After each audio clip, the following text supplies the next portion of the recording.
ஆயிஷா ரலியல்லாஹு அன்ஹா மதீனாவில் இருக்கிற நேரம் அவர்கள் ஒரு தவறான நடவடிக்கையில ஈடுபட்டதாக மதீனா முழுக்க பரவு. உண்மையில ரசூல் ஸல்லல்லாஹு அலைஹி வஸல்லம் எப்படி இருந்திருக்கும் மனசு, ஆயிஷா நாய்க்கு எப்படி இருந்திருக்கும்? அவங்க ஒரு தவறை செய்யவே இல்லை, ஆனால் அந்த தவறு அப்படி செய்ததாக பரப்பி விடப்படுகிறது. ஆயிஷா நாயோட மனசு கஷ்டம், எப்படி கஷ்டம். இப்ப அன்புக்குரிய சகோதரர்களே, ஆயிஷா நாய் என்ன ஒரு சினிமா பாட்டை எடுத்து சோக பாட்டை எடுத்து ஸ்டேட்டஸ் போட்டிருந்தாங்களா?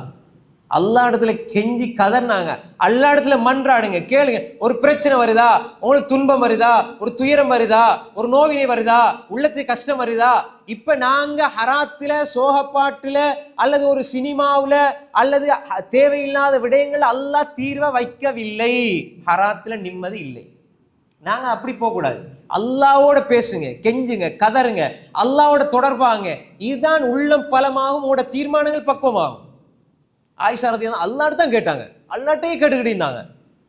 இப்ப பாருங்க, ரசூல் ஸல்லல்லாஹு அலைஹி வஸல்லம் அவங்க ஆயிஷா நாயை இப்படி செஞ்சாங்க அப்படின்னு கேள்விப்பட்ட பொழுது பேச்சை குறைச்சாங்களே தவிர ஏதாவது திட்டுனாங்களா, ஏசினாங்களா? ஏதாவது திட்டுனாங்களா, ஏசினாங்களா? பெரிய உதாகரமா அவன் செயல்பட்டாங்களா? இல்லை.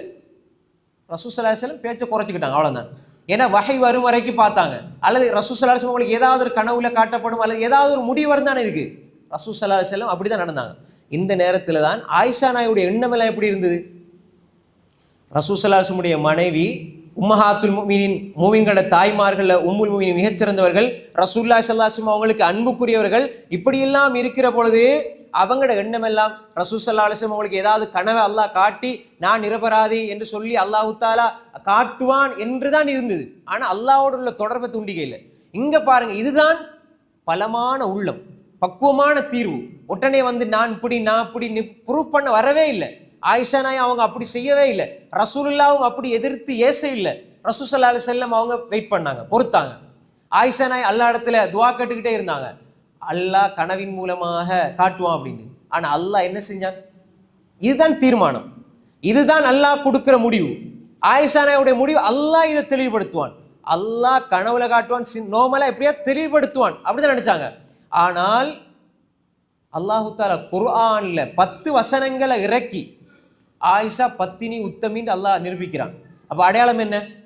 கியாமத்து நாள் வரை நாங்க குர்ஆனை எடுத்து ஓதுனா எந்த ஒரு முஃமினும் ஆயிஷா பத்தினி உத்தமின்னு சொல்லாம குர்ஆனை மூட இயலாது.